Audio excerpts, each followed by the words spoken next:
at last. Looks like it, Aunt Mattie. Huh. What, Dad? Hello, son. Well, daughter, how was the moving picture tonight? Lovely. Mice, that's what it was. Just a lot of mice. There wasn't anybody killed in the whole thing. No, well, then I'll stick to these. These don't talk. And that big cluck Norman Maine was in the picture tonight. Never does anything but kiss a lot of girls. Norman Maine is one of the best actors in pictures. You and your movies, that's all you think about. You shouldn't be allowed to go to him at all if you're asking me. Too bad I was so busy in the kitchen. I didn't hear anybody asking you. Hello, Granny. Hello, darling. But of course, no one ever listens to me. I do if they're within 10 miles of you. Gadding around picture shows. House all cluttered up with movie magazines. And the other day, I caught her talking to a horse with a Swedish accent. Sis. We're only young once, you know. Ah, Hollywood. You'd better be getting yourself a good husband and stop mooning about Hollywood. You know what she wants to do? She wants to go to Hollywood. I've known it all along. I've seen her making faces in the mirror and talking to herself. That's what comes of your movies. Why, what would you do if you did go to Hollywood? I'd be an actress. I would, I tell you. I've always known I could. Guys, wouldn't it be wonderful to have a movie star in the family? Oh, Miss Blodgett, may I have your autograph? You may not know it, Alec, but you're practically on your way to bed. Oh, Miss Blodgett, you're my favorite actress. Won't you tell me the secret of your success? Oh, let me alone. I asked her what's come over you. I'll tell you what's come over her. She's just a silly little girl whose head has been turned by the movies. And the sooner she forgets the whole thing, the better off she'll be. Why will I be better off? What's wrong with wanting to get out and make something of myself? What do you do that's so much better? Just because you're satisfied to sit here all your life, you think you can laugh at me. Well, someday you won't laugh at me. I'm going out and have a real life. I'm going to be somebody. Now, if it was spring, I'd say give her a good dose of sulfur and molasses. I thought I'd find you. Oh, stop that. Now, stop crying. That isn't going to do you a bit of good. Oh, I'm crying because Aunt Mattie and Alec make me so mad. Well, Alec and Aunt Mattie. Fiddlesticks. They're not important. You're the only one that counts. Esther, everyone in this world who has ever dreamed about better things has been laughed at. Don't you know that? Oh, I suppose I do, But there's a difference between dreaming and doing. The dreamers just sit around and moon about how wonderful it would be if only things were different. And the years roll on and they grow old. And by they forget everything, even about their dreams. Oh, I don't want to be like that. I want to be somebody. Oh, yes. You want to be somebody. But you want it to be easy. Oh, you modern girls, give me a pain. When I wanted something better, I came across those plains in a prairie schooner with your grandfather. Oh, everyone laughed at us. They did at all the other pioneers. They said this country would never be anything but a wilderness. We didn't believe that. We were going to make a new country. Besides, we wanted to see our dreams come true. Oh, Granny, it must have been wonderful. It was wonderful. But don't you think for one single minute that it was easy, Esther Blodgett? We burned in summer and we froze in winter. But we kept right on going and we didn't complain because we were doing what we wanted to do. Can you understand that? Yes, I can. Could you do it? Could you do it even if it broke your heart? Because remember, Esther, for every dream of yours you make come true, you'll pay the price in heartbreak. Oh, I know what I'm talking about. You may not believe it, but I was a young girl once. And a very pretty young girl. A lot prettier than you are. And I was in love with your grandfather. And when some Indian devil put a bullet through him, that is as if it had gone right straight through my heart, too. But I remembered all he taught me. And I went right on. I buried him out there on that wilderness with my own hands. And I went right on that same day. And I kept right on going, even when your mother was born. Oh, Granny, I want to make it worthwhile.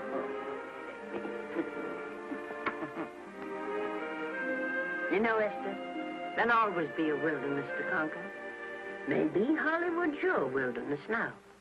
From all I hear, it sounds like it. But if you've got one drop of my blood in your veins, you won't let Mattie or any of her kind break your heart. You'll go right out there and break it yourself.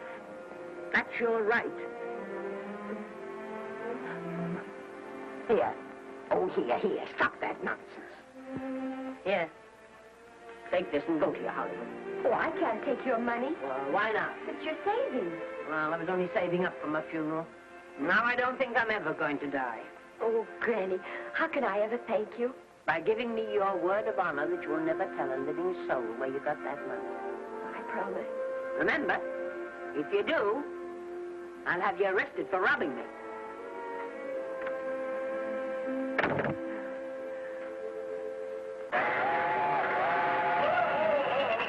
Here we are. Want something, Granny? Oh, I can make it, dear. Oh, thanks.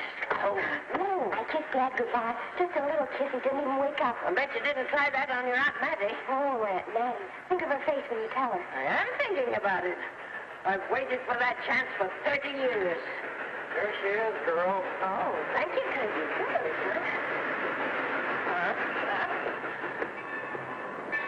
Well, come on. Here's your prairie schooner.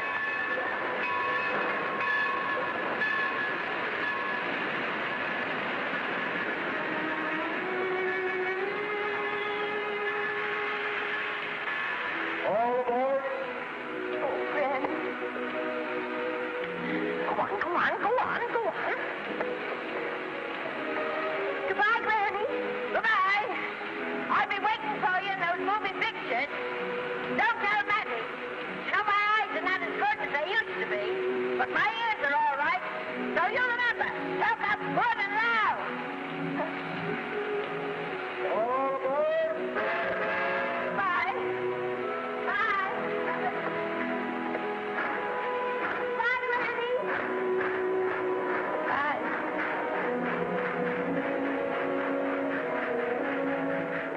You want to go home now? I don't want to, but I will.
Good afternoon. Day, week, or month? Well, it's a little hard to say. You see, I'm going into the movies. Well, you better take it for a week. It'll break your jump to Beverly Hills. Are all the studios really near here? All except Gaynor British. I suppose the best way to get a job is to go straight to the studios, isn't it? Mm-hmm. I have many illusions, you know. I'm perfectly willing to begin with a little bit of a part, or even as an extra. $6, please, in advance. Oh.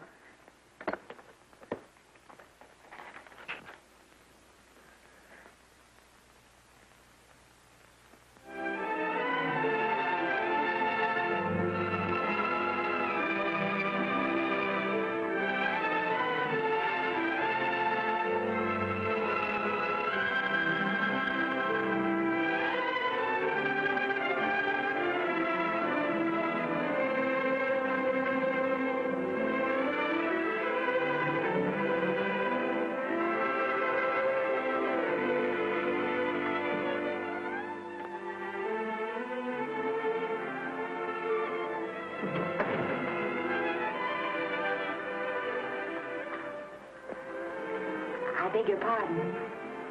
I'd like to register for extra work. How long have you been in Hollywood? Well, it's about a month now. We haven't put anyone on our books for over 2 years.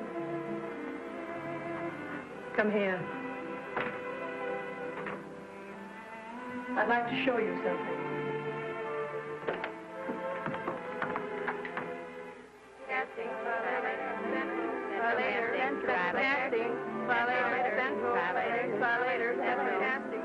Every time you see one of those little lights flash, it's somebody asking for a job. Every time you hear them say, try later, it means there isn't any job. You can't keep the girls at the switchboard long. They go crazy. Every one of those little lights thought it was going to be a star. Still want to go in the movies?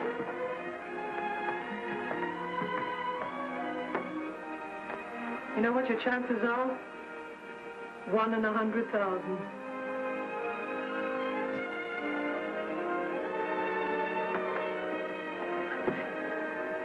But maybe I'm that one.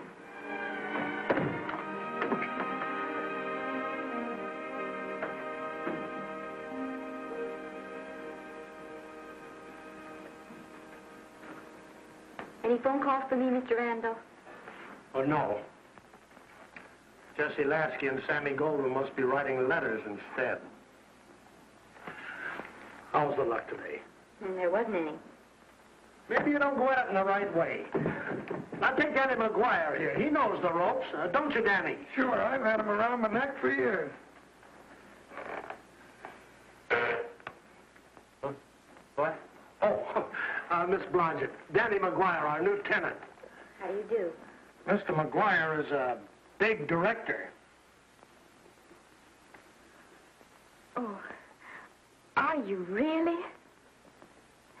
Oh, could you possibly use me in a picture, Mr. McGuire? Of course, I haven't had much experience, but I don't think that really matters if you're willing. And I Now really listen, feel that... lady. In the first place, I'm not a director. I'm an assistant director. In the second place, if I had any jobs to give away, I'd confer one on myself. And in the third place, you should have stayed back home in the first place.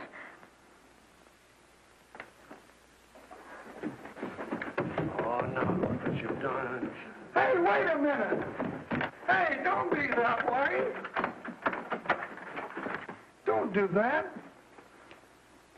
Gosh, I didn't mean to get tough, but a guy thinks he's being kidded when somebody asks him for a job and he hasn't got one for himself. After all, I'm not a big enough shot to hurt your feelings. I'm sorry. It wasn't just that. It was a lot of things. Looking for a job every day and never getting any nearer to it.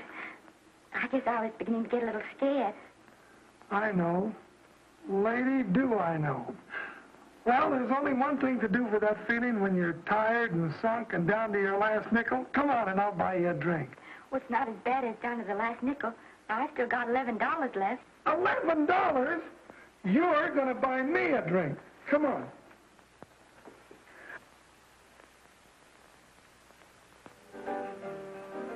That's right, George. There's nothing like a little rum to take away the milk flavor.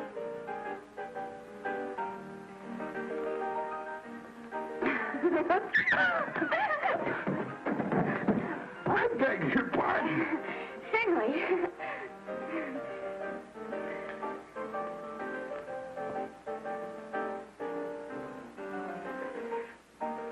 sign my contract, the first thing I'm going to do is see that you direct every picture I'm in. That's my pal. Of course, I'm going to be perfectly nice about it, but I'll just insist. Now, that's the way to talk. Don't let them lick you. Oh, I should say they can't lick me. If they try anything like that, why... I just won't sign. Now, that's right. What have you got to lose? Another one of these and we'll open our own studio.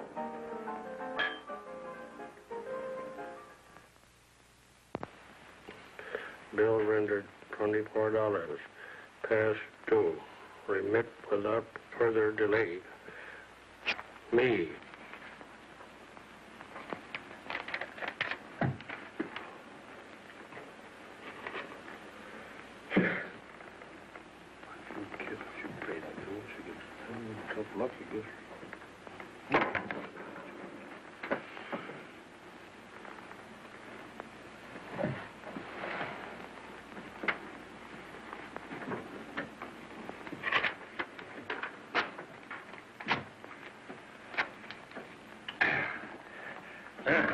Fifth race.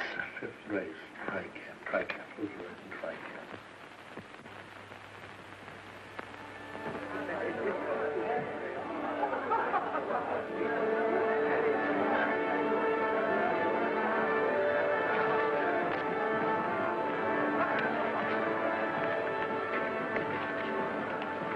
Hey, the program's going to be swell tonight.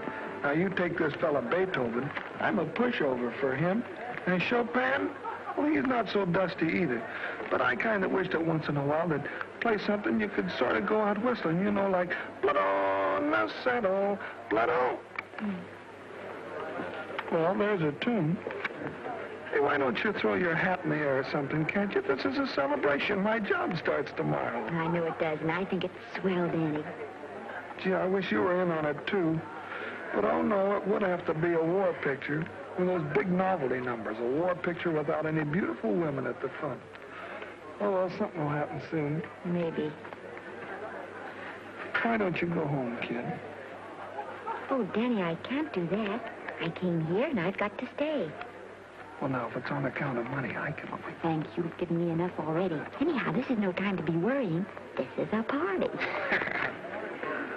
Look at all the people. Everybody in the world. Look. That's me and the name.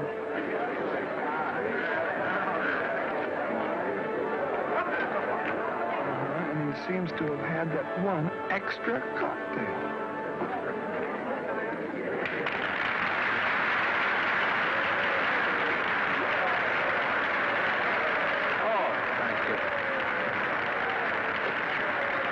Sit down, you dope. That's for the orchestra leader.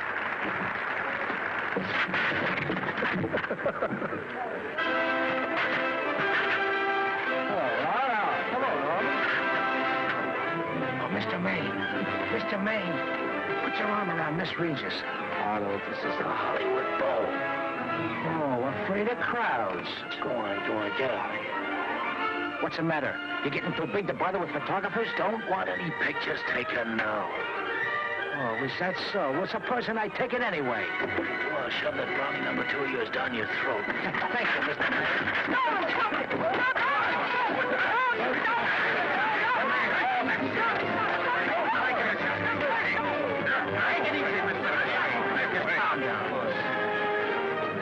Normie, come back and sit down. Everybody's laughing at you.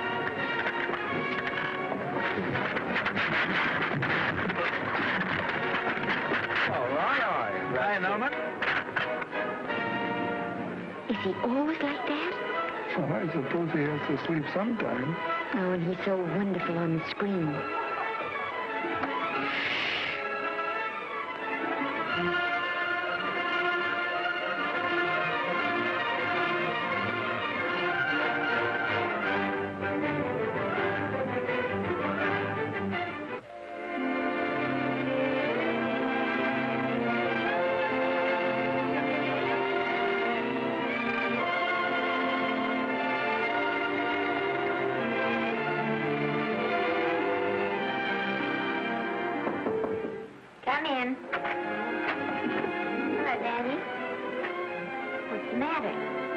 Well, believe it or not, I got a job for you.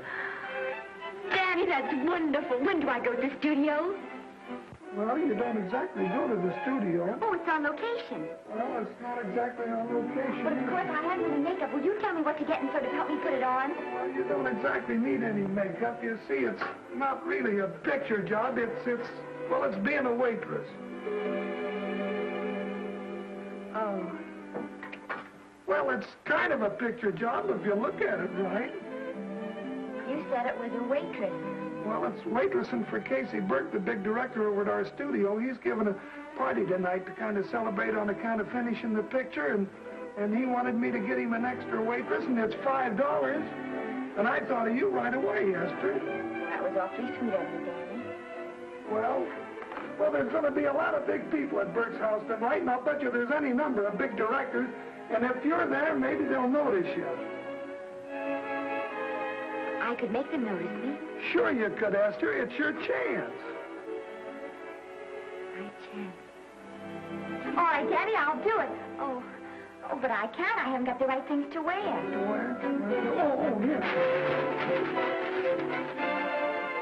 Now, you don't think the wardrobe department's right next to my office for nothing, do you? A perfect fit.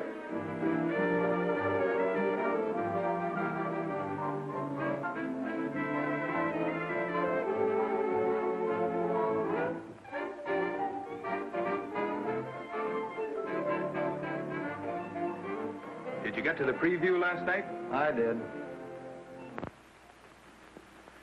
Would you like a little hors d'oeuvre? They are very nice. Oh, thanks.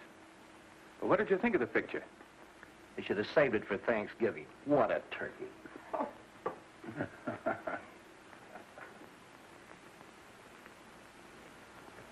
Will you have some hors d'oeuvre? You do like hors d'oeuvre, don't you? I don't think there's anything so enjoyable as hors d'oeuvre before supper, and these are rarely delightful.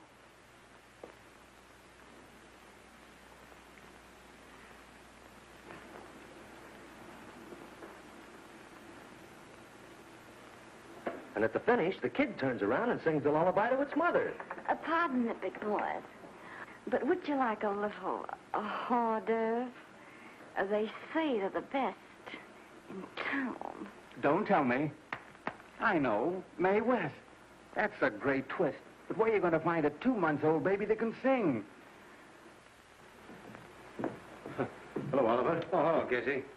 You want to fire me now? Wait till you see the picture. I'm not a director anymore. I'm a male nurse. What's the matter with the picture? Guy by the name of Norman Maine.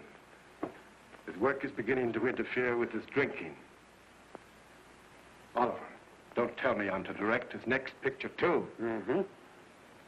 You were my favorite producer. Now, wait a minute. You just go right on with your directing. I'll take care of these stars. I know how to handle them. I had a serious talk with Norman after that Hollywood Bowl occurrence, and you don't have to worry any more about his behavior. Excuse me, Mr. Niles. Mr. Libby of your publicity department is on the telephone. He says it's most important, sir. It's about Mr. Maine. Thank you. Oh, it's probably just some little thing. Of course, Oliver. I'll turn on the radio and see if they've called out the National Guard yet. Hello, Libby. What's the good word? Mr. Norman Maine, America's Prince Charming, was apprehended driving an ambulance down Wilshire Boulevard with a siren going full blast. He explained he was a tree surgeon on a maternity case. Well, will it be in the papers? No, it won't be in the papers.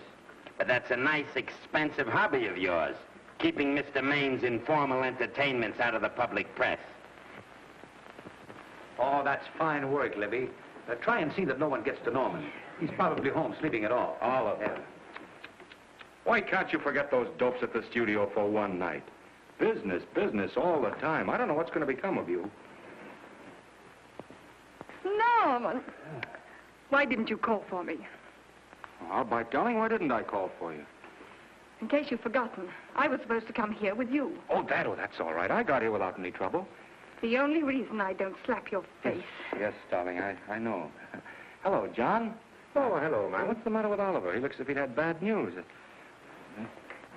Hello, Mary. What's the matter, old boy? Maybe I'm wrong. I guess I've been drinking too much lately. No, you ought to cut it down. It's bad stuff. Scotch and soda.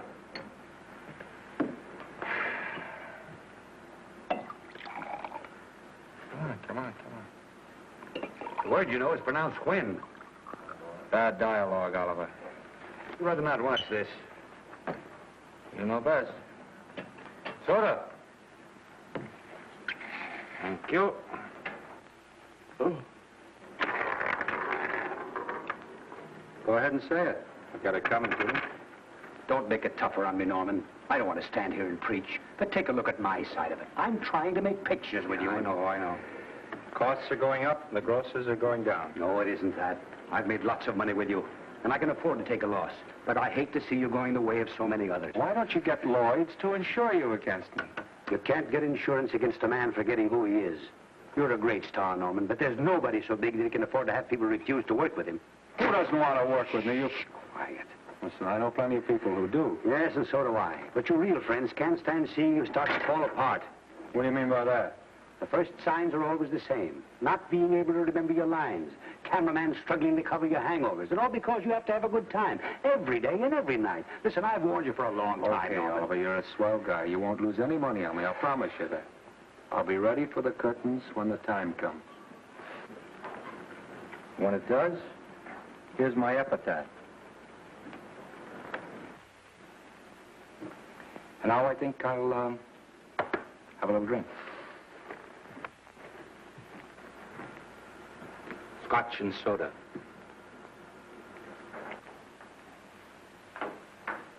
Scotch and soda. Ooh.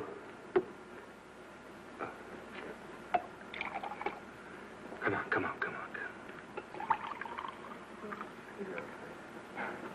A little soda? Caviar? No, thank you. Yes, pardon me. Lovely. No, I mean the caviar. No, don't go away. I'm starving. Really. Which would you take? I don't know. You know? I don't know either. It's hard to choose. I think I'll take caviar. Mr. Maine doesn't care for any more. Do you know me? No. Well, Normie doesn't care for any more. I think I shall get very drunk indeed.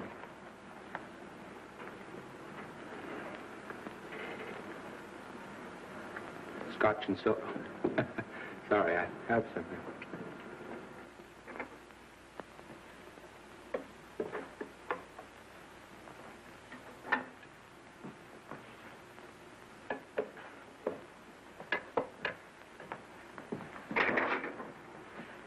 Oh. Mind if I help?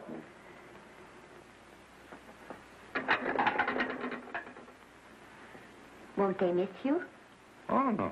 They'll just look under the table, and when they see I'm not there, they'll forget the whole matter. Hey, what's your name? Esther Blodgett. My name's Maine. I know. You do? Ah. What's so funny? I was just thinking about all your fans and how surprised they'd be to see you here helping me put plates away. Oh, they don't know my finer side. They'd be pretty envious of me, meeting you this way in person. Oh, you do? Well, tell me, are you disappointed? Yes. Oh, now you've done it. Oh, never mind that. That makes the room look lived in.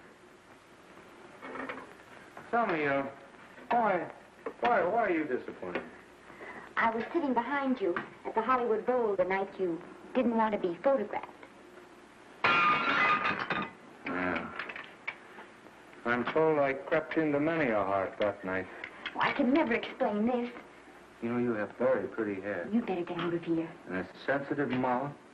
And a charming little Precisely why are you here instead of with the rest of the guests? I'm just trying to be helpful. I see. Are you sure there's no other attraction? Well, it might be that my old mania for putting plates away is coming back on me. It's rather odd. I always know where I can find you if there's a pretty girl around. It's not only odd, it's embarrassing. You're being deliberately insulting, Norman. I put up with this for long enough. Dear, don't lose your temper. Remember, we must try to keep the voice low.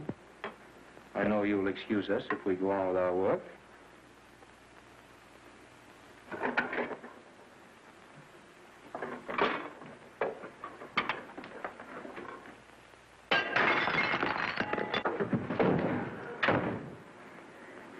Now see what you've done.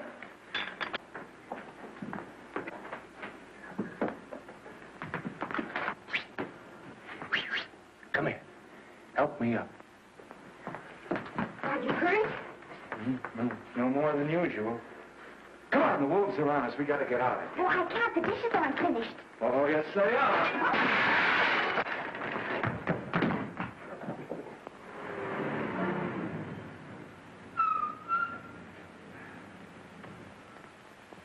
Well, I bet I know what you're going to say now. What? Good night. Good night, and thanks. Hey, wait a minute.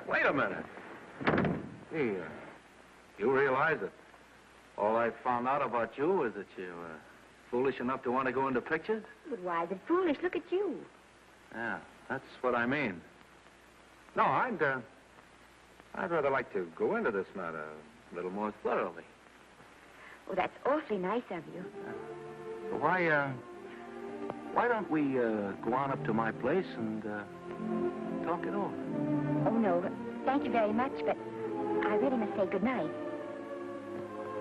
Good night. But you're not angry. No. I'm hungry. Well, why don't you go and get something to eat? Good night, Miss Blodgett. Good night, Mr. Maine. Wait a minute. Peter, the least I can do is to see you to your door. Will I see you again? I hope so. Has anyone ever told you that you're lovely? Well, now you know. Thank you.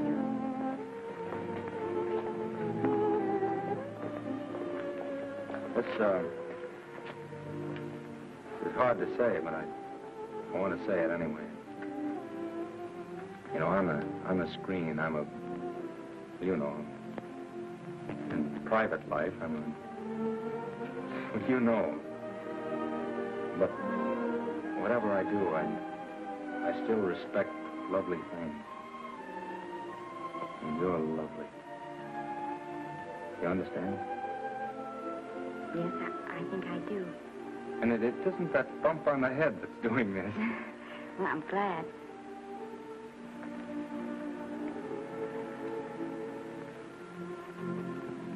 Good night. Good night.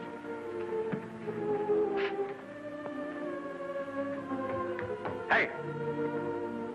You mind if I take just one more look?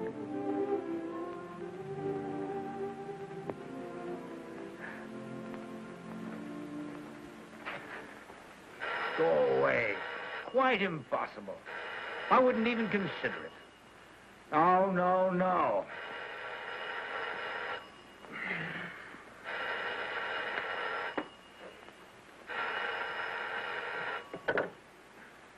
Hello? Who is it? Who? Norman? What have you done now? You're not in jail, are you? Oh. Yes, I see. Oh, it's that again.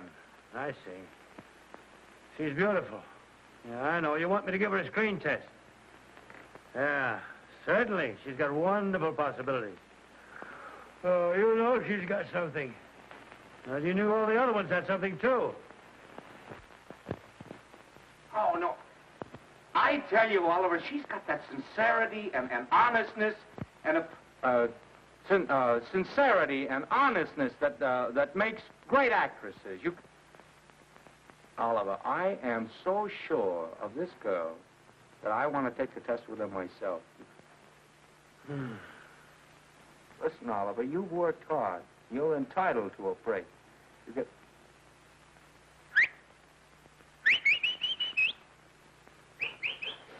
Yes, I heard you. Anything. Yes. Yeah. Oliver, look. You try to get a little sleep now, old man. All right. All right, boy. Good night. Now, tell us.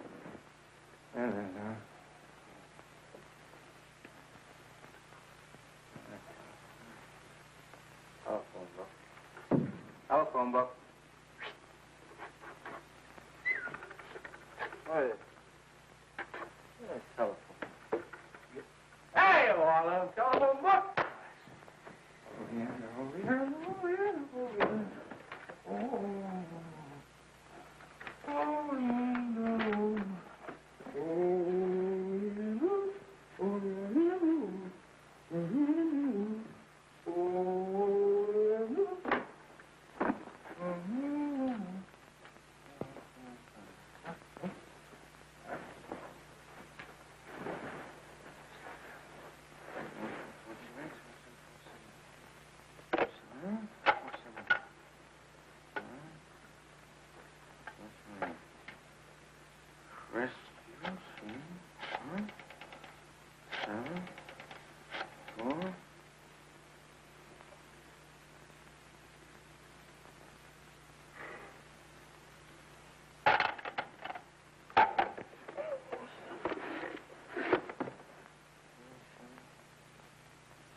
Telephone.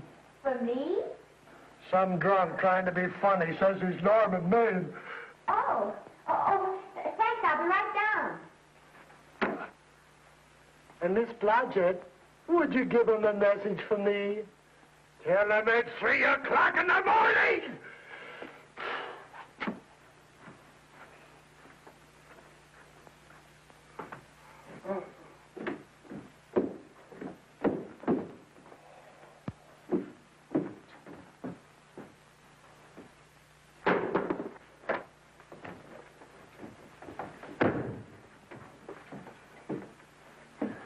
Hello? What? Oh. Oh. Oh. Oh, yes. I'll be there. Oh, thank you.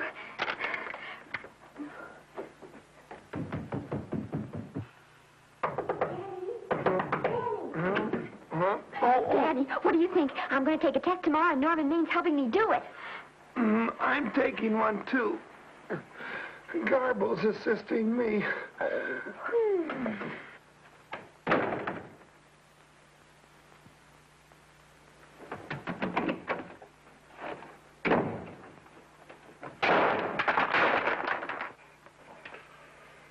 Oh.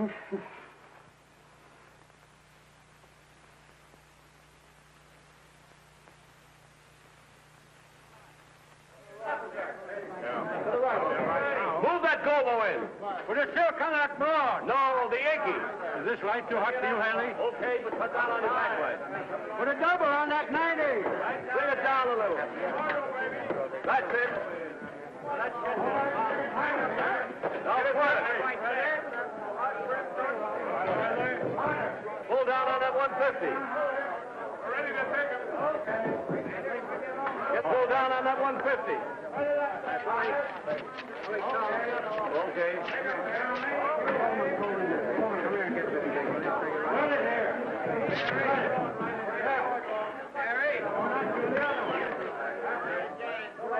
Bring me an apple box. Listen, gentlemen, please, if you don't mind.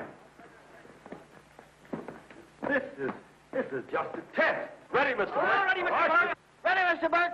Ready now, Mr. Burke. All ready, Mr. Burke. Ready now, Mr. Burke. All ready, Mr. Burke. We're ready, Mr. Burke.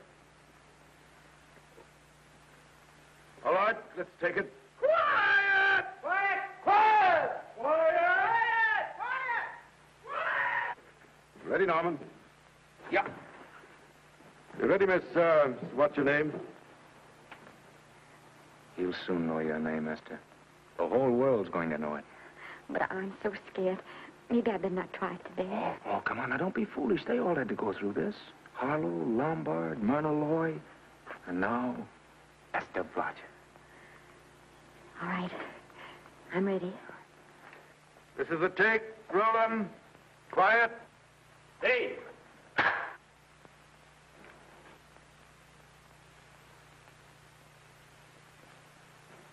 I may as well tell you that my whole organization thinks I've gone a little nuts to sign you. Well, maybe they're right. I've been nuts before. You see, all the experts seem to think that your type is a little mild for present-day taste. But I rather believe that tastes change, like eyebrows. And I think that also, like eyebrows, tastes are going back to the natural. You look like a nice girl.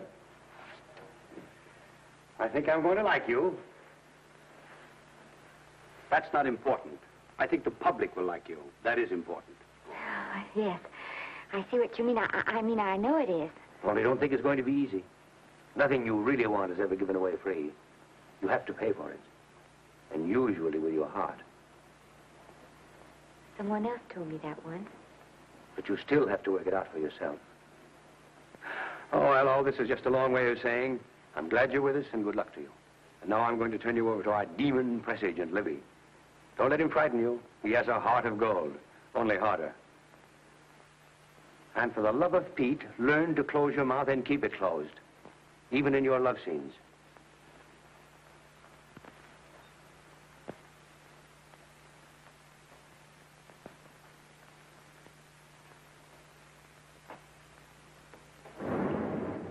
Are you a Russian? No, I was born in Fillmore, North Dakota. Oh, no. First saw light of day in a mountain cabin, a trapper's hut, high up in the Rockies. Go on. Well, I always wanted to be an actress. Dreamed of footlights as Lonely Kitty. Are you sure there's no Russian in your family? Positive. That's a shame. Well, what does your father do? He's a farmer. Social registerite father.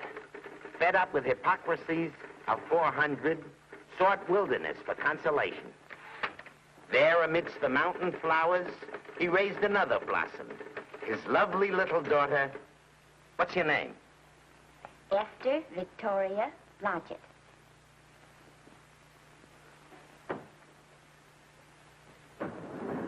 Greatly appreciating your attention in this matter, very truly. Do you know what her name is?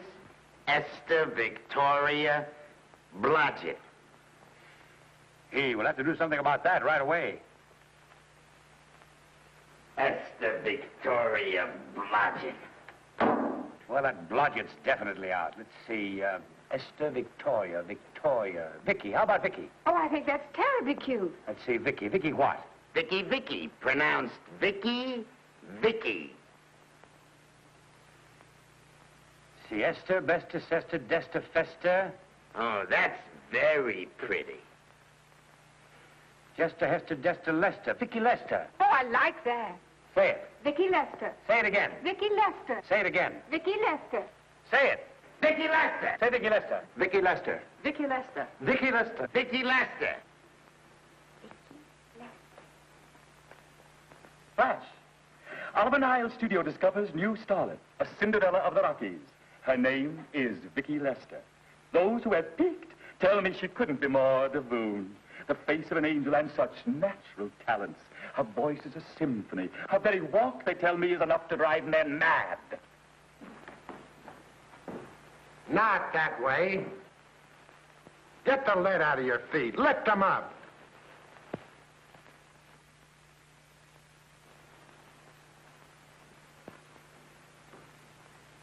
That's better. It's terrible, but it's better. The quality of mercy is not strained. It droppeth as the gentle rain from heaven. Cease. Through the mouth, my child, through the mouth. The nose is for smelling roses. Proceed. Does she have to look surprised all the time?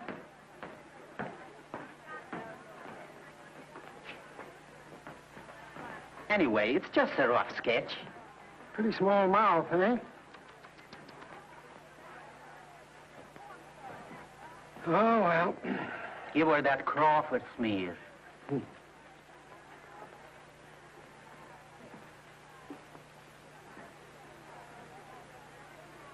This'll give her that deeply... yeah.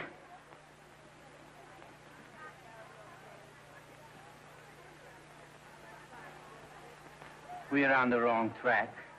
She still looks surprised.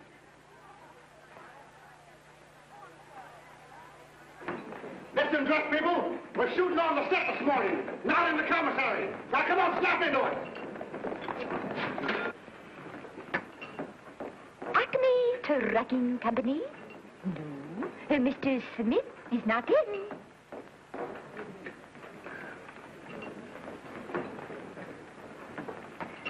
Acme Trucking Company. No. Mr. Smith is not in.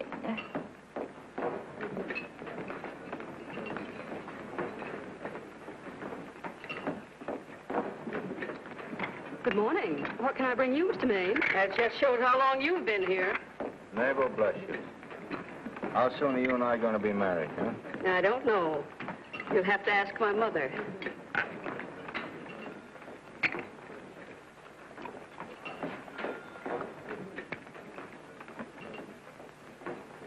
Acme Trucking Company?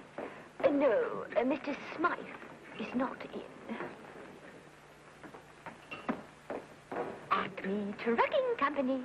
No, Mr. Smith is not in. Acme? No, Smith ain't in.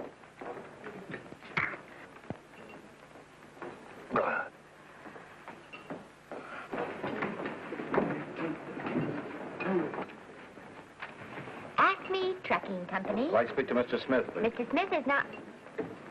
Oh, Norman. What's all this between you and Smith? I've got a part. It's only one line, but it's in the picture. It's ambition that made you break that date with me last night. Well, I had to be here so early this morning, and So did I. I had to stay up all night to make it. you've started your picture, haven't you? No, we're still in the testing stage. You can't seem to get the right girl for the lead. Gee, you think with all the girls there are that... Yeah, no, but this one's got to be different. She's got to be little and cute and sweet and intelligent. It'll blow me down. What? Will close my tired old eyes. Well, what is it? Hold everything. Come on. Come on.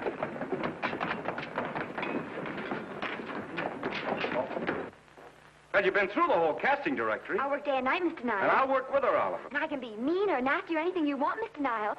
If she clicks, Oliver, you've got a star overnight. Okay.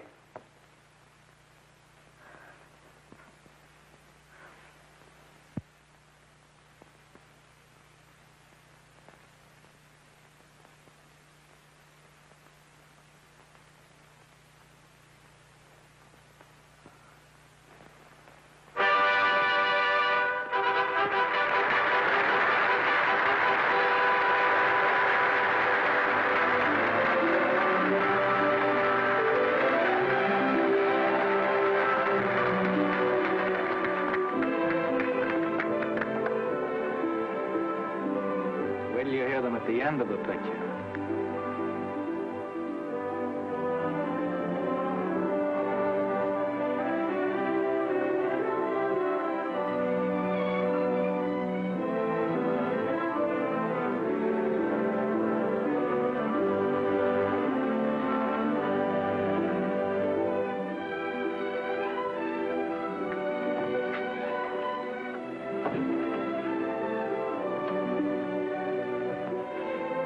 Do you think we were noticed? By no one. They're much too busy playing at croquet.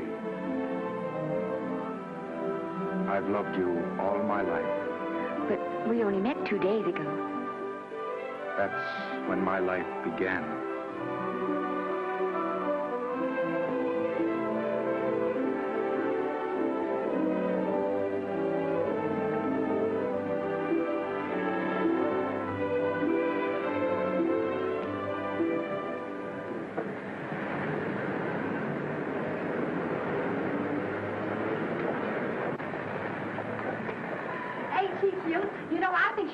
type I am, don't you? I think she's sweet. Well, it's Vicki Lester's picture, all right.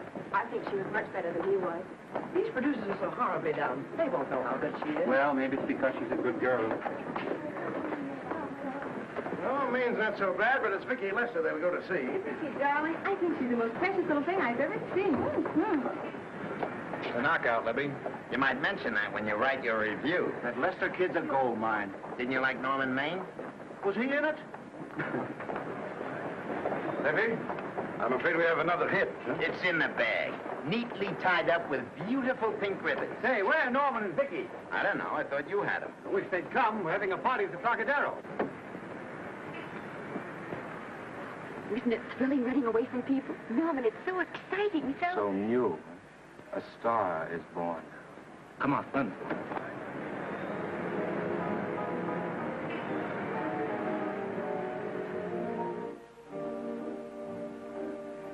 It's wonderful, isn't it? Crazy quilt. Oh.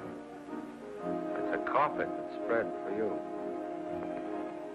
It's all yours from now on, you know. Come, Esther. You're a success. You'll have everything in the world you want. I hope it'll make you happy.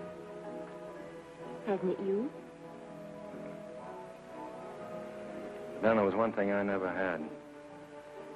Lots of times I told myself I'd found it, but I always knew I was lying. Still, I never stopped looking for it. Maybe it'll come. Well, I think it has come, Esther. I only wish it weren't too late. Oh, but it's not too late. No, you can't throw away your life the way I've thrown away mine and have anything left that's good enough. No. You can. Norman, you can. You mustn't tell me that, Esther. I'm so afraid that I'll believe it.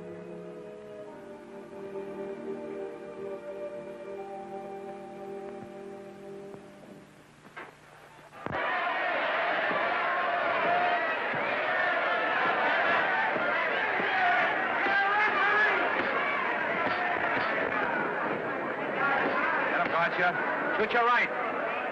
Swell, isn't it? Lovely. What spot you get? Can't you hear me, Gotcha? Shoot your right!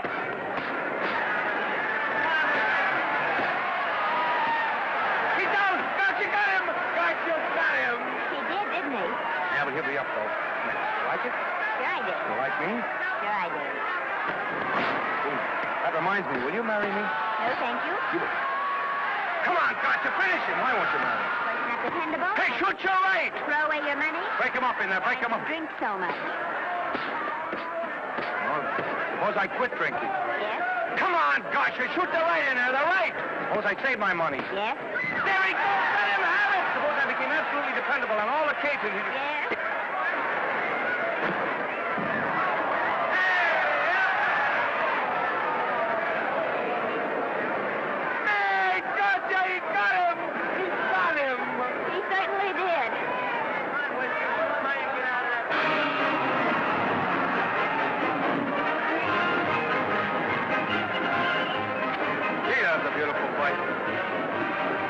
Norman. What, dear? Would you do all that for me if I said I'd marry you? No, certainly not. I was just supposing. We're going to be married. Guess I didn't read that line right. I'll try it again. We are going to be married. Both of us. Yeah, to each other. What do you think of that? Well, when? Where? Well, we thought we'd elope in the conventional manner. What's the matter? It's trying to decide whether it's good for the studio. Is it? It is. And bless you, my children. When's it going to happen? Oh, we thought we'd just sneak out sometime. We're not telling anyone but you. Listen to this. The screen's ideal romance blossomed into breathtaking reality today when Vicki Lester and Norman Maine, America's dream lovers, slipped quietly through the portals of holy matrimony. How does it sound? Horrible. But you see, we're going to elope. Sure you are. It'll be the biggest elopement this town ever saw. We'll get a tie-up with the Army, have you escorted all the way down to Yuma by 20 of their new bombing planes. Is he going with us? Don't you think we can work this thing out better alone? No sense in bothering the happy couple with all the details. I'll see to it that you get a carbon copy of the whole layout. I can hardly wait. I'm sorry we didn't realize that we were in the way.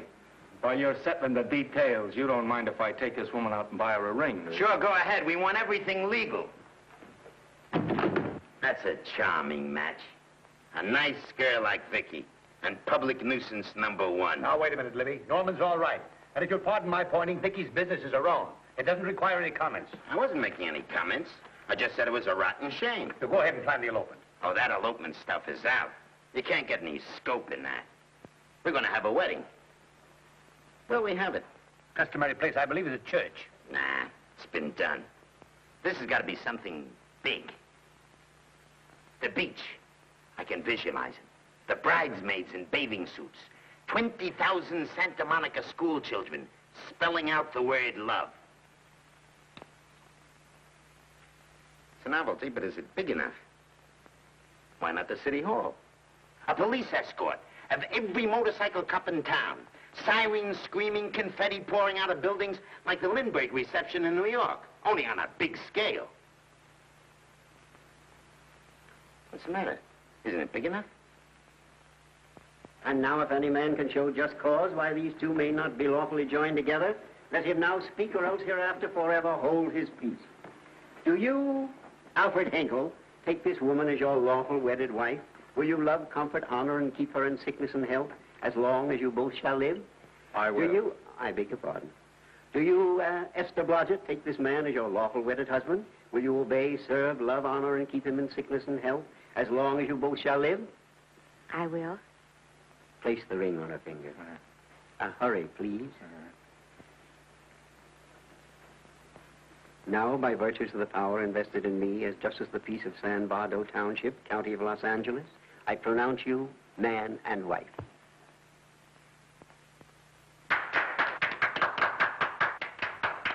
Quiet!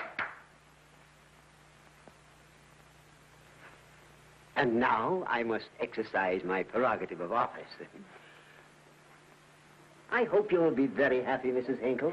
Thank you. Thank you, sir. Oh, Thank Danny. you very much. Now, if you'll please sign the license. Oh, yeah. You know, Mrs. Hinkle, I can't help but believe I've seen you somewhere before. Oh, really? Well, I believe this is the first time I've ever been in San Bardo. You know, your face is familiar, too, Really? Mr. Hinkle. There you are, sir. Thank you very much. Oh, Here's your thank you, receipt. sir. Thank you. Goodbye. Goodbye. See you again. Yes, goodbye. No, I don't. Come in, I'll see. No. Yeah, I think you got by with it. But it was close. That JP was just beginning to remember where he'd seen it. Well, anyway, we got away from Libby. Hello, Toots. If you will be kind enough to glance between my shoulder blades, Mr. and Mrs. Henkel, you will find there a knife buried to the hilt. On the handle are your initials. Lovely to have seen you, Libby. Hold him, wait. Hold him, Danny.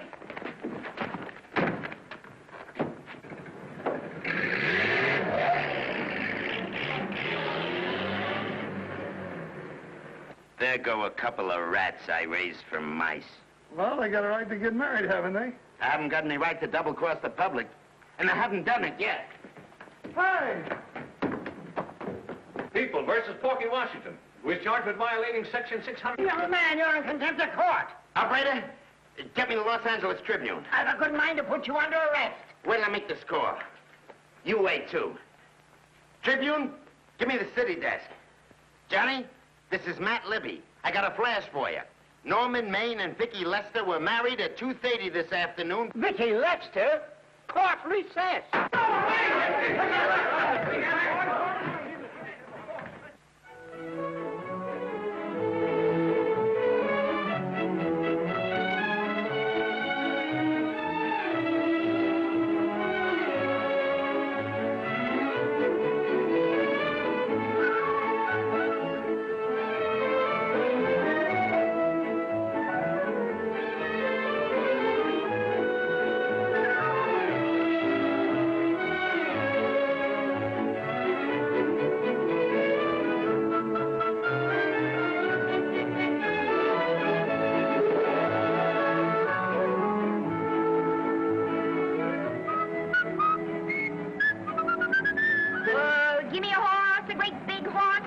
big buckaroo and let me wahoo, wahoo, wahoo!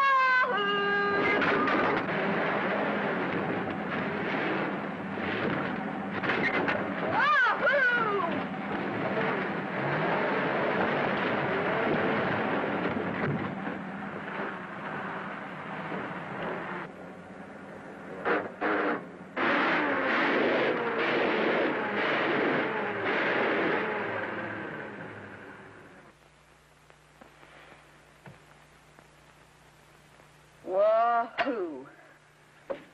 Wahoo. I don't want to sound immodest, but I think I've stripped a gear. Well, sit down, won't you, and let's get acquainted. We'll probably be seeing quite a bit of each other from now on. No. Might just as well break the ice now as later.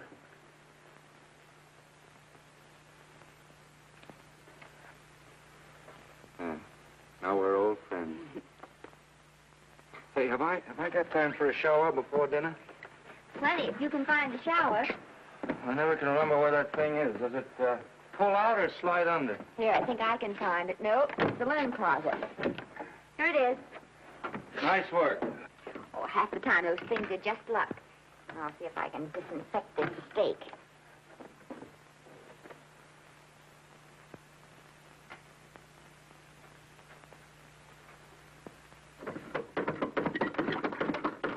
Yeah, Esther, there's no soap.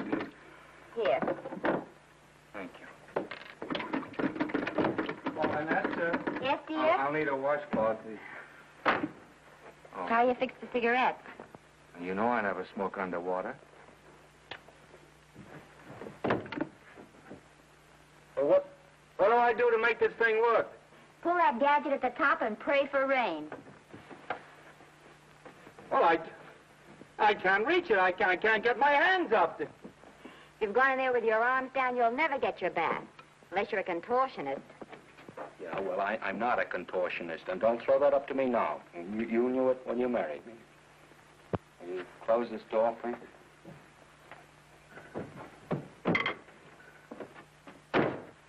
Thank you.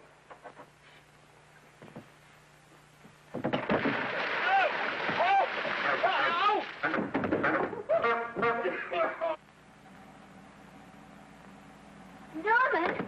Norman, here comes the car. You got it. Huh? Here, quick! Quick what? Quick, go out and stop them and ask for help. Oh, I'll catch cold. Oh, you'll get warm again. Yeah, don't, dear. They'll recognize me. Now, if you keep your face down, go on. There may not be another car for a week. Well, Howdy, partner. howdy. Stuck? Yeah, how'd you guess it? Can you get us some help?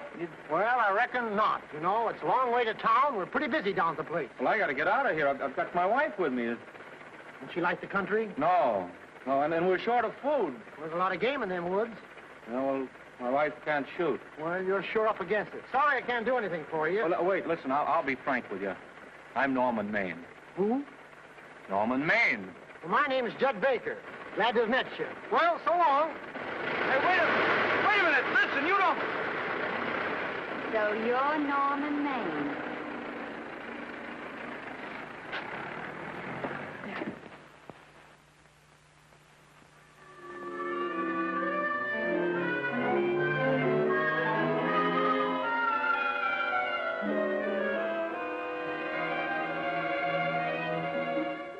I got my prestige to look out for. I'm supposed to be the best publicity man in the racket. And they laugh themselves sick when I even try to get a decent mention of Maine. Yes, I know how sensitive you are, Libby, and I don't like to see your feelings hurt. Thanks, boss.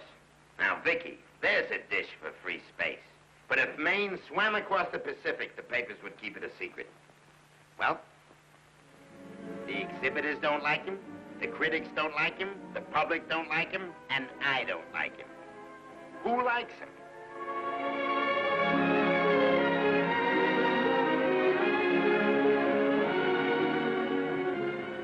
Oh, but darling, this is almost too much of a surprise.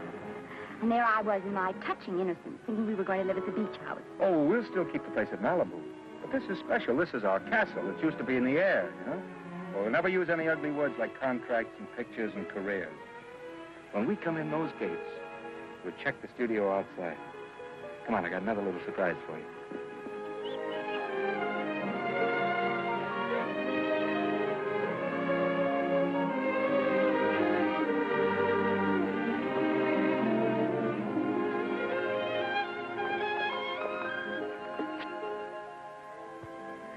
Oh, Norman, it's lovely. So are you lovely. The whole world's lovely. Hey, hold it!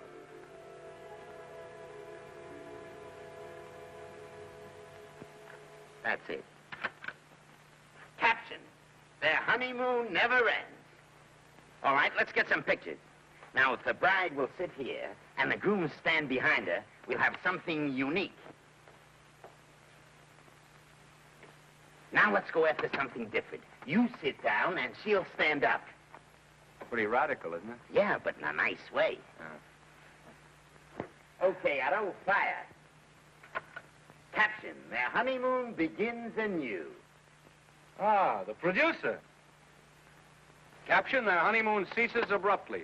Hello, Oliver, glad to see you. No, I'm glad you're back. Thank you. Vicky, how well you're looking. Hello, Oliver. Am I interrupting? Yes, thank you. Just want a couple more pictures. That's enough of both of them. What they're asking for is exclusives of Miss Lester. Alone. Oh, I see.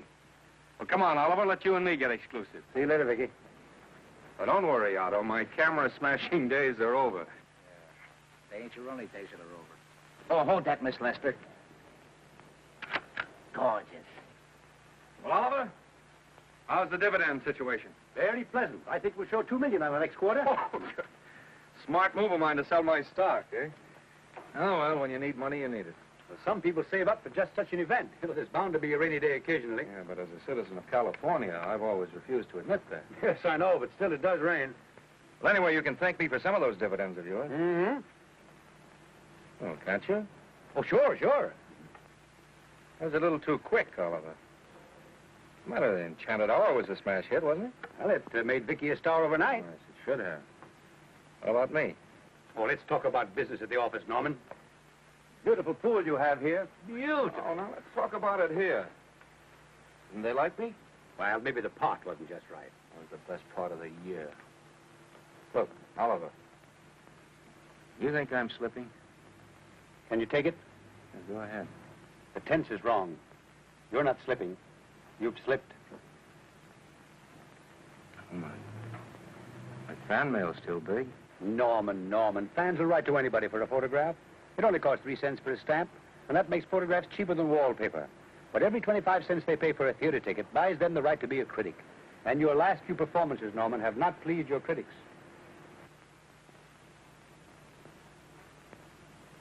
You remember I told you I'd be ready for the curtains when the time came? Here it is.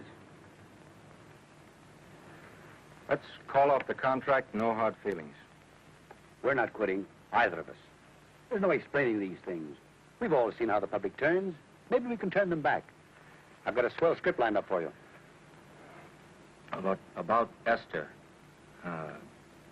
You think that I'm going to get in her way? Well, as a matter of fact, as it happens, there's no part in this story for her.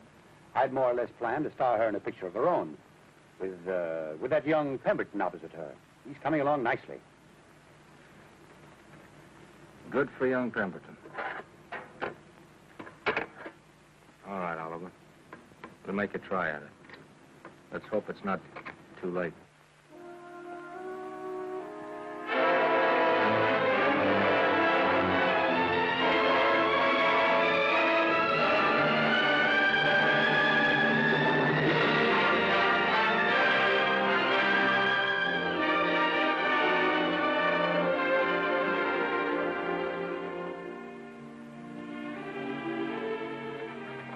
No argument. I'll buy those. Huh. The screen's most finished actor. I'll say he's finished. He keeps them away in droves.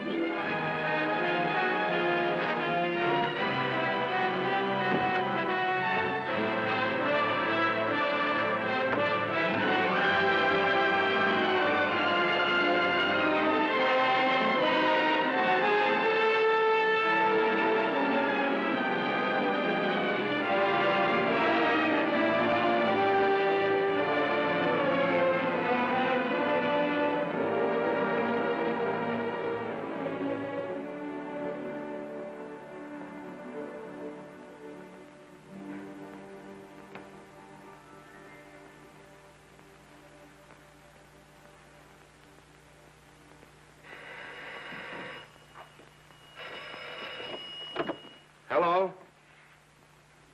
No, Miss Lester isn't home as yet. No, I'm not the butler. But I can take a message just as well as he can, honest. Oh, is that you, Norman? Swell. Listen, Norman, this is Artie Carver. Hiya, kid. Swell. Say, I hear you're through with Oliver Niles. Is that on the level? Please, Artie, I'm not news anymore. Forget it. Say, what kind of a settlement did you make on your contract? Give me a figure so I can do a story on it. There was no money involved. We just called it quits. Okay, I'll fill in my own figure. Say, by the way, I've been trying to get an interview with Vicky for 2 weeks, but she's always busy. How about you giving an old pal a break by speaking to her for me? Sure, I'll ask her. Swell. So long.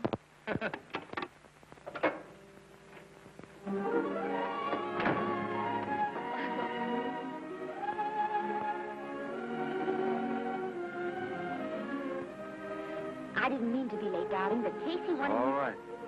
You're here now. What's new today? Nothing. Haven't been out of the house. Let's go somewhere tonight. No. You're tired. We'll stay in. I'm not tired, really. Oh, yes, you are. You've got a hard day ahead of you. Anyway, I see so little of you, I'd like to have you to myself. Oh, but it's the servants' night out. We haven't any. Yes, we have. I fixed a little snack with my own lily white hands. I'm learning to cook in my spare time. Then I think I'll marry you. I get it. You want to make an honest cook of me, huh? Comes in on wheels in this joint.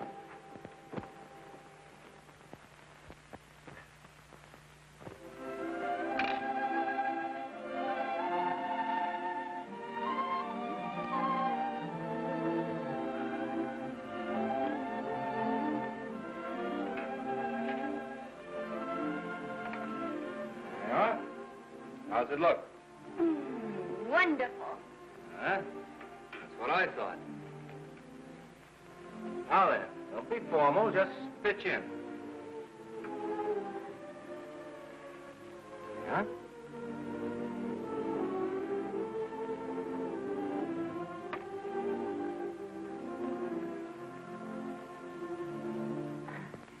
I'm afraid my mouth's not quite big enough.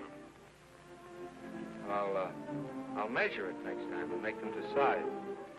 A little hard to lift, too. In fact, I think I'll take those measurements right now.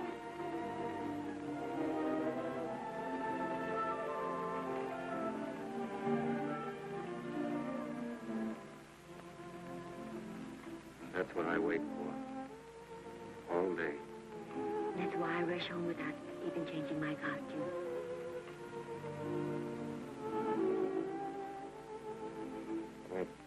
We're forgetting that we're hungry. Would you like a sandwich? Thank you. I still have a little work on this one.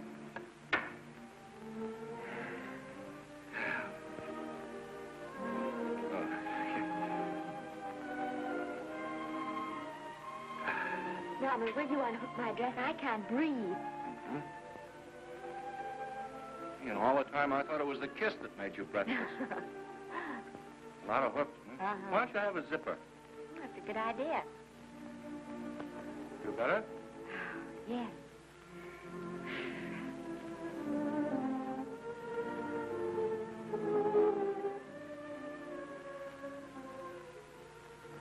Don't look now, but I think that guy on your left is in love with you.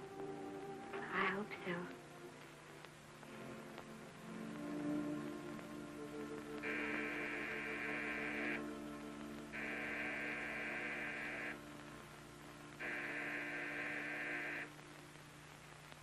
The doorbell.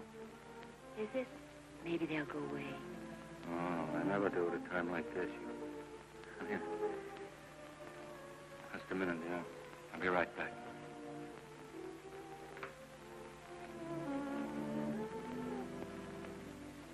Does Vicky Lester live here? Yes. I got a package for her. I'll sign for it. Who are you? I'm her husband. Oh, sure. I'm right here, Mr. Lester.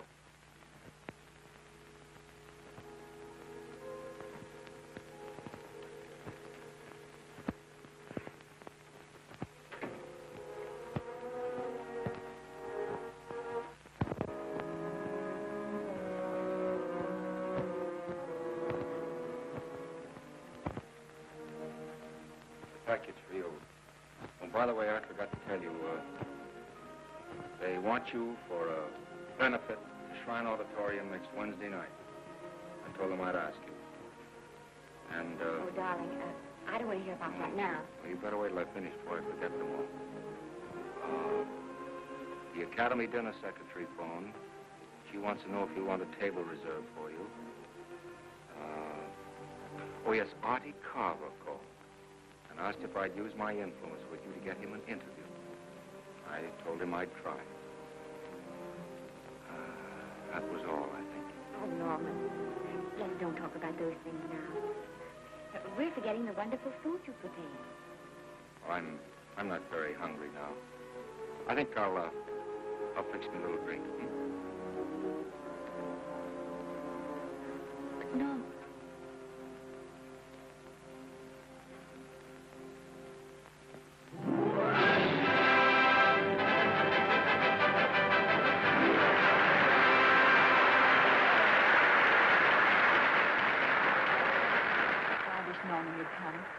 Stop worrying. And think how nice that statuette is going to look on your mantelpiece. Do you suppose anything's happened to him? But of course not. He's just been held up in traffic. You think about that statuette. And now we arrive at the climax of the annual dinner of the Academy of Motion Picture Arts and Science. The highest award within our power to bestow. We have already applauded with our hearts as well as our hands, while awards are being given those gentlemen who during the past year have rendered distinguished service to the motion picture industry. We now pay honor to the ladies, or rather to one lady. We offer to her the Academy Award for the finest performance of the past year. She has already had the world's acclaim, but this is the tribute of her fellow workers, the men and women of this industry.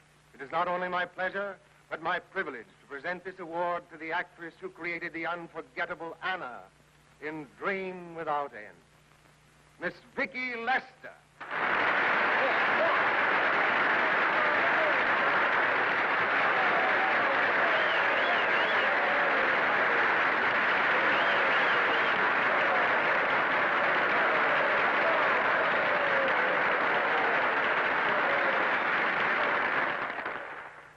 What more can we say, Miss Lester?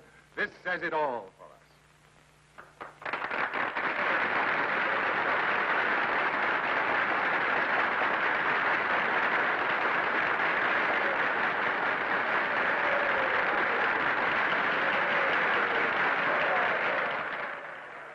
Ladies and gentlemen, when something like this happens to you, and you try to tell how you feel about it, you find that out of all the words in the world, there are only two that really mean anything. Thank you. All I can do is to say them to you from my heart. All I can do is to keep on saying them. Hey, that's fine. That's a very pretty speech, my dear. Very pretty. You said the right thing. I want to be the very first one to congratulate you on that valuable little piece of bric-a-brac. Now I want to make a speech. Gentlemen of the Academy and fellow suckers, I got one of those once for a best performance. They don't mean a thing. People get them every year. What I want's a special award, something nobody else can get. I want a statue for the worst performance of the year. In fact, I want 3 statues for the 3 worst performances of the year, because I've earned them. And every single one of you that saw those last masterpieces of mine knows that I've earned them. Libby, start the music. What I'm here to find out is, do I get them or do I get them? Now answer yes or no.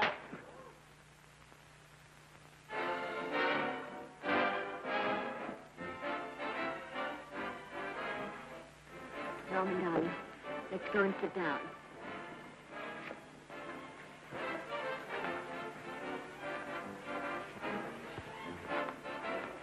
Come on, Norman, sit to that. That's for you, Norman.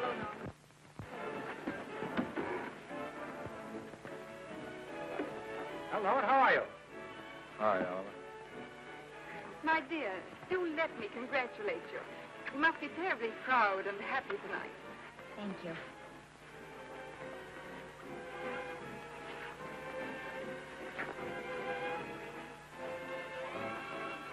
give me a drink.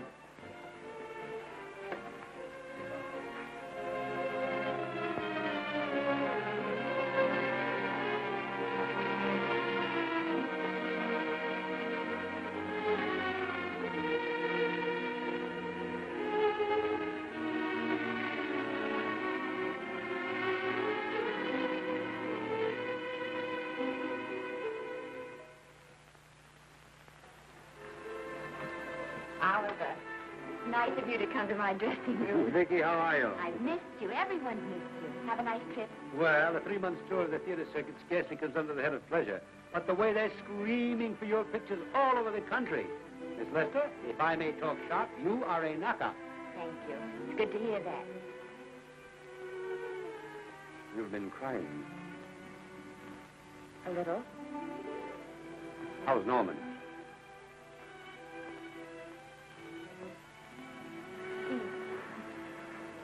Well, he's trying awfully hard, Oliver. Letting Norman leave this studio was the hardest thing I ever did. There was nothing else I could do. I know. Has he been... Is he all right? He's gone to a sanitarium. He really wants to stop drinking. And I think he could only... Well, perhaps if he could start working again, there would be some encouragement. Oliver, could you do that? Oh, thank you. But he mustn't ever know I told you. He won't know, and you mustn't worry. I want you to keep up your good work in this picture. I'll try, Oliver. That's the one thing I can do for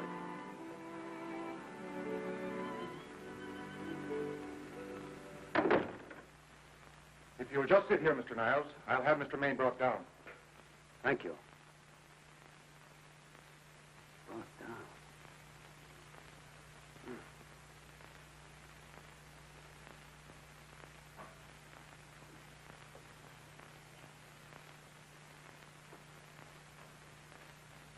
Hello, Oliver. Welcome to Liberty Hall. Hello, Norman. Well, no, Mr. Niles isn't slipping me a case of scotch, Cuddles. This is just a handshake. This is Cuddles, Oliver, my social secretary. We go everywhere together. How are you feeling, Norman? Fine. Getting along remarkably well, Cuddles tells me. He says you ought to see some of the boys. Let's sit down. Yeah. Cuddles, we really don't need you. Touching, isn't it? Can't bear to have me out of his sight. Are you comfortable here, Norman? Comfortable. It's positively luxurious. They even have iron bars in the windows to keep out the draft. How much longer are you going to be here? Oh, well, I'm really cured now. I'm just staying on for an extra week or two to get in good shape, you know. After all, there's no particular hurry to return to the cameras. That's what I wanted to talk to you about. I've got a script with a fine part for you in it. Yeah, Oliver, that's great. That's great. Who plays opposite me? Well, it is not exactly the lead. Young Pemberton's doing that. But I tell you frankly, I consider your part better than the lead. Oh, I see. It's better than the lead. Well, of course, it isn't terribly long. But it's one of those parts that makes an impression on you. They'll be thinking about you all through the picture. Mm-hmm. Well, the thing is, Oliver, I'm pretty well set at another studio. I'm not at liberty at the moment to tell you which one. You know yourself how those things are. Of course. But it's a big picture. It's one of the biggest of the year. And the part. Every actor in Hollywood would give his teeth to play. Well, that's fine, Norman. Naturally, that will tie you up for a while. But we won't get to this picture for some time. And perhaps, if you want to consider it for later on, well, I'll tell you, Oliver, you'd better not count on it. See, I've got several pictures lined up after this one, and they're talking to me about England. You know, they're doing some very interesting things over there, you know. Mm-hmm. Hey. What is it, Cuddles? Speak right out. We all love you. For dinner. Oh, here we dine at 5:30 here. Makes the nights longer. Well, goodbye, Norman. I'm glad to see you getting along so well. Be out in no time. I'll have to introduce myself all over to a lot of people. They won't know me when I'm not drinking. Goodbye. Goodbye, Norman. Thanks for dropping in. Well, Cuddles? Alone at last, eh?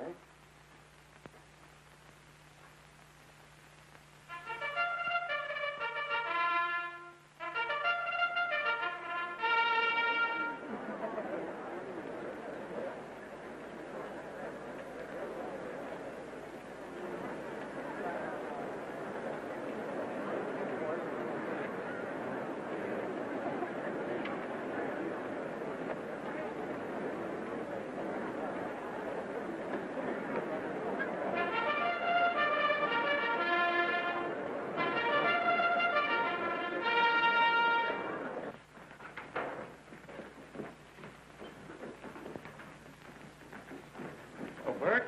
Sam? How are you, Marion? Oh, hello. Hello. Hello, Normie. Glad to see you. How I hate to run into these has-beens. They give me the creeps. Me too. He was good while he had it. And he had it quite a while. Hello? Hello, Mr. Maine. I haven't seen you in a long time. Oh, I've been resting. Ginger ale, please. Ginger ale and what? Ginger ale and ginger ale. A new leaf? A whole new book. Thank you. Scotch straight. Hello, Libby. Why, it's Mr. America of yesteryear. Do they let you wander about now without a keeper? Oh, sure. I'm a trustee now. Didn't expect to find you at Santa Anita. What do they do with the actors while you're away? Oh, they cut them into slices and fry them with eggs.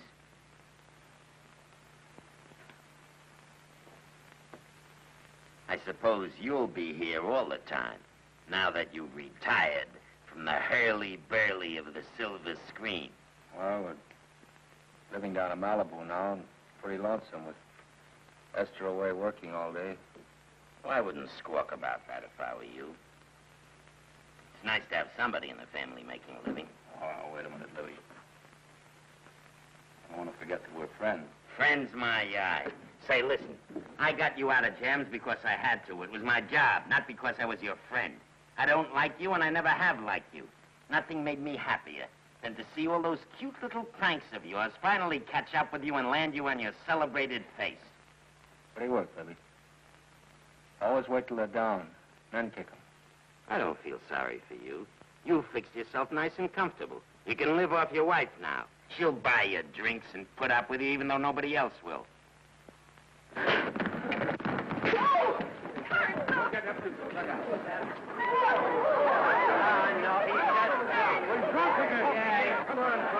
a minute. Come on outside for you, wife. I'm Norman Maine. Oh, that's not my fault. Oh, don't bother to toss him out.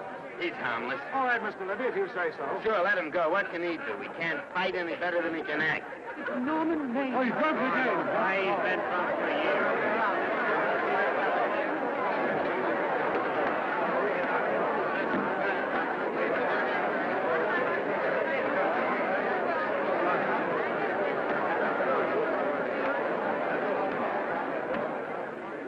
Give me a scotch. Double. Leave the bottle here.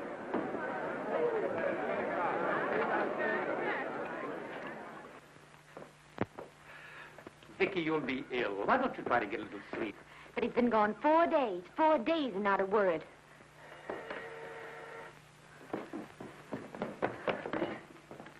Oliver, I can't. I just can't. Hello? No, this is Oliver Niles speaking. What? Where? Thank you.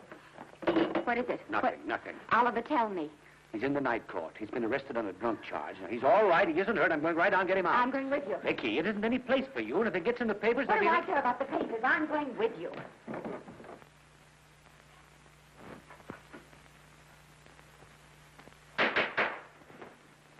Division 30, Municipal Court, County Los Angeles, now in session. The Honorable Judge J. Parrish presiding. Be seated, please. Was you able to do anything? The judge wouldn't even see me. Ready, Your Honor.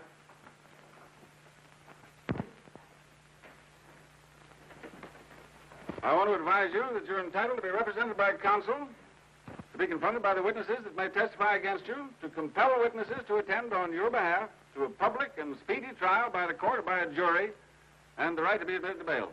Call the first five. Gregory, Hale, Haynes, Rodriguez, Johnson. Come on, boys, get over here. Go ahead. Move along. William Gregory. Rain drunk, picked up at 5th in town. Asleep in the gutter. 14 similar offenses in the past 6 months. Still at it, Gregory. How do you plead? I don't feel so good. I didn't ask you how you feel. I asked you how you plead. Guilty, I guess. When did you get out the last time? Just before Christmas. Well, I'm sorry you'll have to miss New Year's. You'll be out in time for Washington's birthday in 60 days. Milton Rails. Plain drunk, picked up on Brooklyn Avenue, given treatment at receiving hospital, then removed to jail. How old are you, Rails? 17, sir. Did you take a good look at those men in the cell with you last night? Yes, sir. And have you taken a good look at yourself this morning? Oh, no, sir. Well, I suggest that you do. $5 or 2 days. Sentence suspended. Oh, Judge. Alfred Henkel, more commonly known as Norman Maine. Drunk and disorderly. Cracked car into tree at Sunset and Coronado. Evidently been drinking for days. Resisted arrest and injured one of the arresting officers. How do you plead? Guilty. You're Norman Maine, the actor, aren't you? You've come pretty low, haven't you? There isn't a man here who's had the advantages you've had. Look what you've done with them. You're nothing but an irresponsible drunk, driving about the streets with the power to inflict death or injury on innocent people. I think they'd better deny you that power for a while. 90 days in the city jail. Please wait.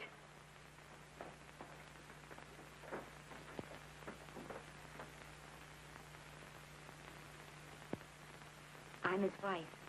Yes, I recognize you, Miss Lester. Please, Judge. I promise you this won't happen again. I'll be responsible for him. If you just won't send him there. You realize that this man, when drunk, is obviously a menace to public safety? And you realize, too, Miss Lester, the responsibility you'll be assuming to this court and to the Commonwealth. I do. Sentence suspended. Prisoner remanded to custody wife. Thank you. You can get in at the jail entrance, madam. Jose Rodriguez. Plain drunk, picked up at 1st and Main. Second offense. How do you plead? I think I'm guilty, Your Honor. 60 days.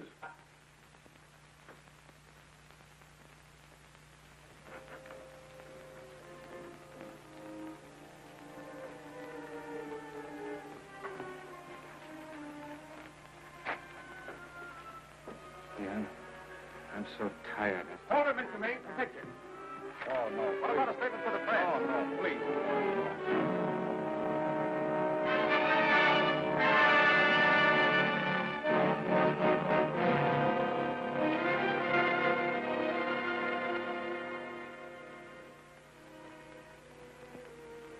Bittersweet. Been asleep all day. It's the best thing for him. Awful to see this happen to someone you love. And know in your heart that it can't get any better. I only know that all I can do now is stay with him and try to help him. So will I. And between us, we'll take care of him. You're very fond of him, aren't you, Oliver? I'm very fond of both. Then I know you'll understand what I have to tell you. And after what happened last night, I think you already know what it is. I can't do any more pictures. I'm going away for good with Norman. You can't do that, lady. You're at the very peak of your success. And you've worked so hard to achieve it. That's what's been wrong. And I've thought it all out. Maybe if I hadn't been away from him so much, last night and what went before, it wouldn't have happened. And I know it's too late to think about that now, but it may not be too late to go away with him and start over somewhere. It's your life you're giving up, Vicky. so I can try to give Norman back his. Can you honestly tell me I'm wrong to do it? No, Vicky. I can't honestly tell you that. Then there'll be no more Vicky Lester.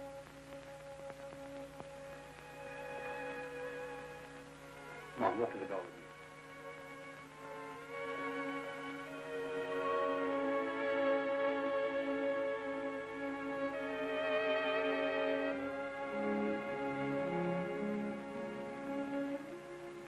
Goodbye, Vicky Lester. You were a grand girl. Good luck, Mrs. Norman Maine.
Darling,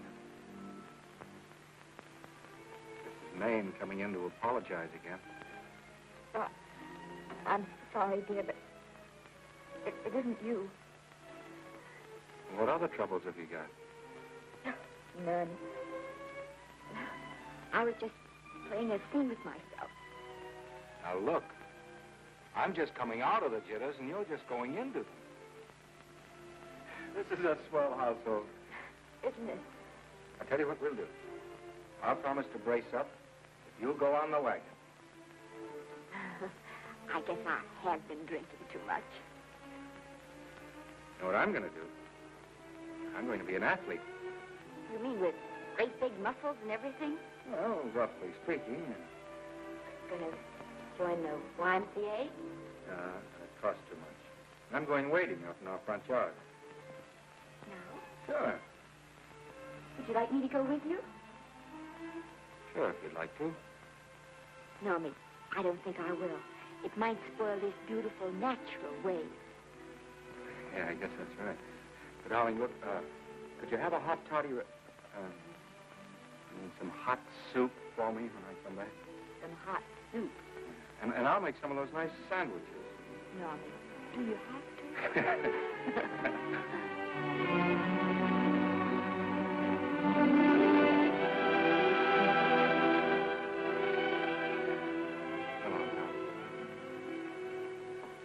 Now, don't stay in too long.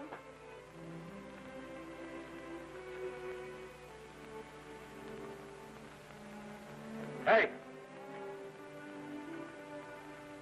Mind if I take just one more look?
first drink of water he had in 20 years.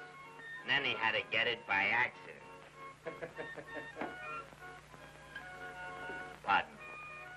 How do you wire congratulations to the Pacific Ocean?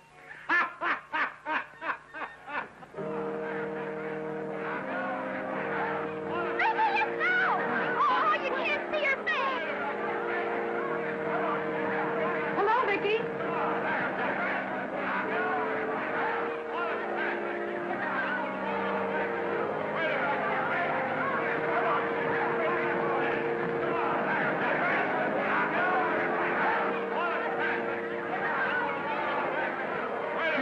Can't you? Come on, Vicky, let's see your face. Vicky, will you sign my book for me? Write Mrs. Norman May. Don't you care, Vicky? You get over it.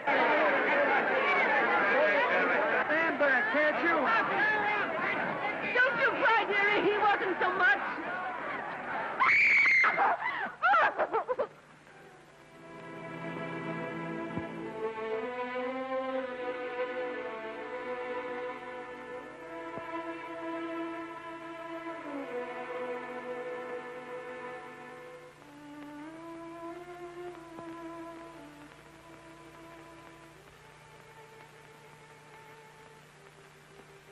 Do you mind if I take just one more look?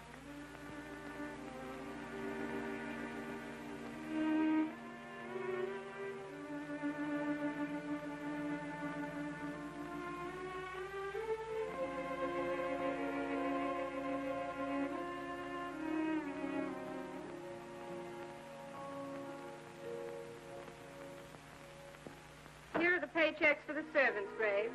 You'll find a very nice bonus in each one. Miss Lester asked me to thank you for your kindness and service. If there's anything I can do for the little lady, I should be glad to do it. She would appreciate your attending to the closing of the Beverly Hills house. Put down those trunks. Put it down, I say. Well, where is she? In the bedroom. Who are you? I'm her grandmother. Get up.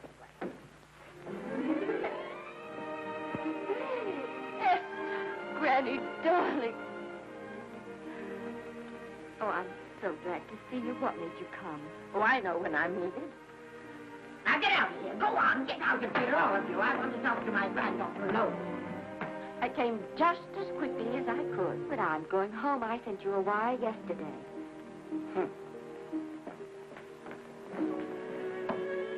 Sit down. Is it true that you're going to quit the movies? I never want to hear them again. What are you running away from, Elizabeth? I'm not running away. It's just that I can't go on. My heart isn't in it anymore. Once I told you if you get what you want, you have to give your heart in exchange. And you said you were willing. Do you remember? I remember. It seems to me that you got more than you bargained for. More fame, more success, even more personal happiness. Maybe more unhappiness. But you did make a bargain. And now you're whining over it. I don't think I'd feel so very proud of myself if I were you, Esther. I'm not, Granny. My mind's made up. Then I'm sorry I gave you the money to come out here. You just wasted. Oh, but Granny... I was proud of you, Esther. I was proud to be the grandmother of Vicky Lester. It gave me something to live for. Now, I've ended. I know. Oh, I want to be strong, but I can't go on. You must. Tragedy is a test of courage. If you can meet it bravely, it will leave you bigger than it found you. If not, then you'll have to live all your life as a coward. Because no matter where you may run, you can never run away from yourself. I never knew Norman Maine. He wrote me a very sweet letter when you were married. He said you told him how much I meant to you. And I know just how much you must have meant to him. You know, Esther, I can't believe that wherever he is, he can be very happy, knowing that his death broke the spirit of the little girl he praised me so highly for raising. And I can't believe that he can be very proud, knowing that all his great love did for you was to make you a quitter. The car is ready, Miss Lester. We'll have to go now to make the train.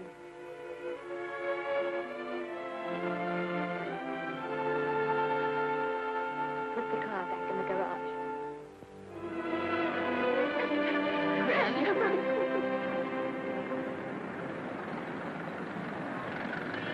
The entire picture industry has come to the Chinese theater for this opening tonight. It has come to pay tribute to a great star on her long-awaited return to the screen in what has been called her greatest performance. It has come to pay tribute to the girl herself. The girl who has won the heart of Hollywood. The girl who has won the heart of the world. Miss Vicki Lester. And if I'm not mistaken, Miss Lester's car has just driven up. Yes, it is she.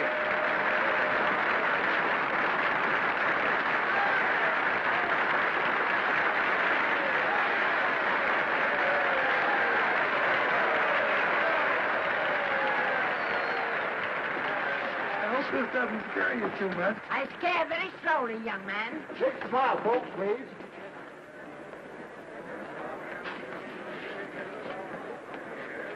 They'll have your mug, I mean your face, plastered across half the papers in the country tomorrow. How do I look? Oh, you look swell. You're a liar, but I like you. And here's Miss Lester's grandmother. Won't you say a few words to the radio audience, please? Say something, Letty. You know, we've got a thing like that back home where they all listen in on, but we call it a party line. Won't you say something, please? They're listening. Maybe some of you people listening in dream about coming to Hollywood. Maybe some of you get pretty discouraged. Well, when you do, you just think about me. It took me over 60 years to get here, but here I am, and here I mean to stay. Thank you very much.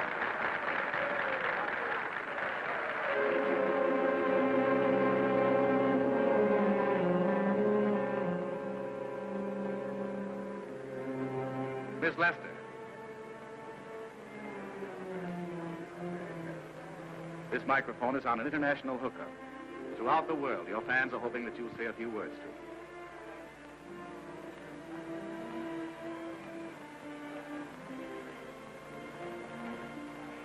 Hello, everybody. This is Mrs. Norman Maine.